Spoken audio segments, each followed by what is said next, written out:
Watch the video! They came from the sea, longships slicing through mist like blades through silk. The ground trembled with their arrival. The sky itself seemed to hold its breath. And then, fire. Centuries of legend would whisper that when the Vikings came, they didn't just take gold or silver. They took souls. That no one was safe. Not even the nuns who prayed in silence behind cloistered walls. Did Vikings really attack convents? Did they really defile the holy women of God? Or is this just one of history's most haunting fabrications? Stay until the end of this video, because the truth about Vikings and nuns is far stranger and far more revealing than any legend ever told. The story begins in Blood, the year 793. Off the coast of Northumbria, monks at Lindisfarne heard the impossible, the roar of oars cutting through the sea. Moments later, they were slaughtered. It was the birth of a nightmare, the first recorded Viking raid in history. But what came after wasn't just war, it was myth-making. Christian chroniclers painted the raiders as demons sent by God to punish mankind. They described long-haired pagans dragging priests from altars, tearing down crosses, burning relics. And soon, as word spread through monasteries and churches across Europe, the rumors grew darker. If monks were not spared, what chance did the nuns have? That question became a weapon, a way to turn fear into faith, to make every woman's prayer a cry for protection and every Viking ship a vision of hell itself. But as we'll see next, behind every myth is a fragment of truth, and behind that truth, a motive.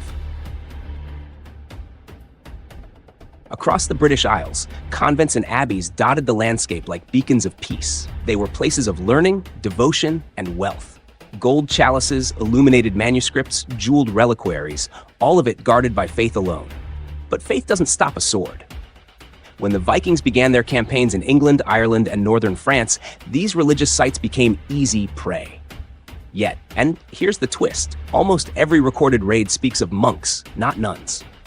Many convents were coastal, true, but when the storms of war came, the records fall silent. No detailed accounts, no chronicles of nunneries burned to ash. Just whispers, stories retold centuries later when memory had already turned to myth. And yet, there is one story that survived, one so horrific, it's haunted history ever since. Let's step into that fire next.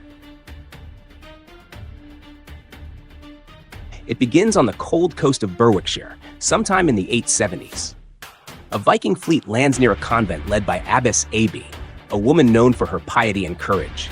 The raiders are close. Escape is impossible. According to the legend, Aby gathered her sisters. She told them that to preserve their purity, they must sacrifice what made them targets. Each woman took a blade and mutilated herself. Noses, lips, faces torn in devotion. When the Vikings broke through the gates and saw the horror, they set the convent ablaze. Every nun inside burned. Martyrs, it was said, for the faith. It's one of the most chilling stories of the Viking Age. But there's a catch. It was written centuries later, in the 12th century, long after anyone who'd witnessed it was gone. Was it history or holy fiction? A moral warning turned into legend? Whatever the truth, Abe's story survived because it wasn't just about Vikings. It was about fear, purity, and power. And the church used it brilliantly. If we strip away the drama, what remains? Archaeology tells us that Viking raids absolutely targeted monastic sites. Lindisfarne, Iona, Jarrow, all struck, all scarred. But none of the original chronicles ever mention women religious being attacked. Instead, what we find are fragments. At Minster Abbey, nuns fled to safety inland as Vikings advanced on Canterbury. At others, silence, not ruin, marks the record. And silence can mean many things. Perhaps they escaped. Perhaps they negotiated. Or perhaps the chroniclers simply didn't bother to write about women at all. History's gaps are sometimes louder than its words. Yet that very absence gave later storytellers a blank page, and they filled it with horror. Why did the myth of Vikings with nuns survive for so long? Because it served a purpose. Medieval writers used these tales as moral parables, cautionary stories about sin, lust, and divine punishment. Nuns became symbols of purity under siege. The Viking became the embodiment of temptation, corruption, and pagan evil. It wasn't history, it was spiritual propaganda, but it worked. For centuries, sermons described these attacks in lurid detail to terrify congregations and rally them against unbelievers. Even art joined the cause. Illuminated manuscripts showed horned demons dragging holy women away. The myth became truth through repetition. And the truth, the quiet, complicated truth, was buried under fear. If you're fascinated by the dark corners of history, by how myth and manipulation shape what we believe, make sure to like this video and subscribe to our channel. We uncover the real stories behind legends every week. And the next one might just change how you see the past forever. Now, let's look at what the Vikings themselves were really doing during these so-called attacks. To the Vikings, monasteries weren't sacred. They were storage units for silver. They saw no spiritual crime in taking what others hoarded in the name of God. But even among the Vikings, chaos had rules. They weren't always the wild beasts of Christian imagination. Many raids were strategic, political, and over time, Vikings didn't just raid, they settled, they traded, they intermarried, some even converted. By the late 10th century, Viking kings were building churches, not burning them. The Viking world was complex, driven by survival, ambition, and greed, not a lust for nuns. But propaganda doesn't care for nuance. The church needed monsters, and the Vikings were perfect, because fear makes faith stronger. And that brings us to the darkest part of this story. Not what the Vikings did, but what the chroniclers made us believe they did.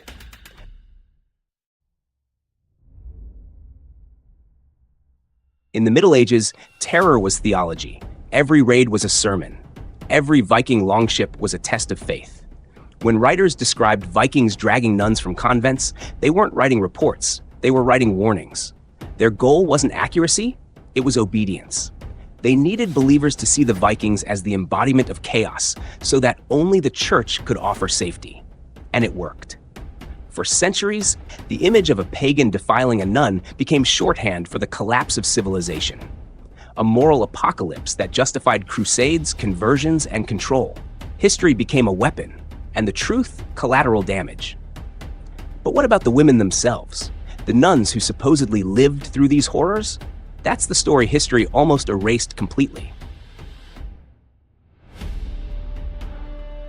Imagine being one of them, a nun in a stone convent, listening to the distant thunder of the sea.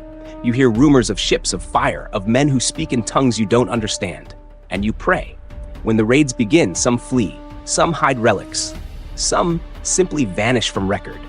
Their voices, their letters, their memories, lost to ash and silence.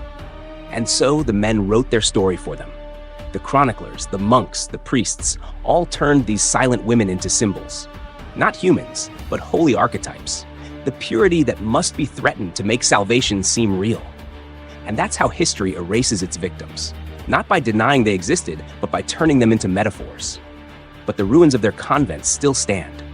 And in that silence, you can still feel their presence. Their absence is the truest record of all. So what's the truth?